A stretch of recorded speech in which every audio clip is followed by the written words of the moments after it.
Now that you've learned how to move, to capture, to check, and checkmate, as well as do the special moves in chess like castling and en passant, it's time for you to feel what it's like in a real game.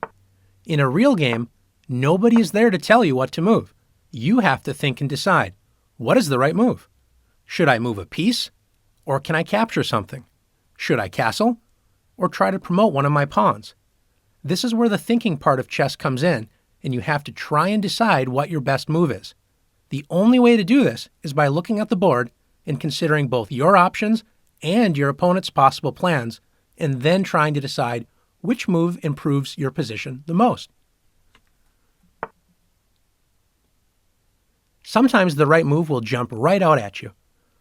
Rook h8, checkmate. At other times, you'll have absolutely no idea what the best move is. Let's see if you can find a good move in each of the following positions. Black is currently up 3 pawns, so Black decides to offer a trade of queens, thinking it will be easier to win the game without having to deal with White's queen. Black didn't consider what the queen was doing on the 8th rank. Can you find White's best move? The Black queen gave up protection of the back rank and forgot to ask what checks White has in the position. White only has 1 check, but it's checkmate.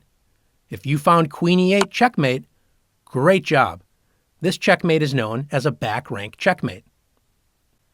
In this position, after Rook a1 check, it looks like Black is about to deliver a back rank checkmate. What is White to do? Well, if White decides to block with Rook e1, notice that doesn't help because after Rook takes e1, it's checkmate. Let's look a little closer. Can you find another White piece that can help us deal with the check? If you found the move Bishop takes a1, great job. The bishop moves all the way from the other side of the board to come to the rescue, capturing the checking piece.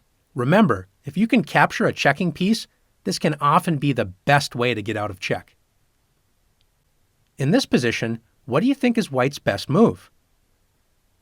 If you're thinking Rook a8 delivering a back rank checkmate, you have to remember, it's not just your moves you have to consider, we also have to figure out what is our opponent doing. In this position, White's best move is also White's only move, because notice, White is in check. And in this position, White must deal with the check first and play King h1. Now Black has to be careful and deal with White's threat on the next turn. In this position, can you find White's best move? Notice that we can capture a pawn with Rook takes e4, but then Black is able to do the same thing with Knight takes a7. Remember, when you find a good move, always look for a better move. Don't forget about your pawn on a7. It's 1 move away from reaching the 8th rank. Do you remember what happens when a pawn reaches the other side of the board? That's right, the pawn gets a promotion. Notice the newly promoted queen puts the Black king into check and threatens the knight all at the same time. After King f7, Queen takes c6 wins the knight. It takes time and practice to find the best move. Now it's your turn to continue practicing finding the best move.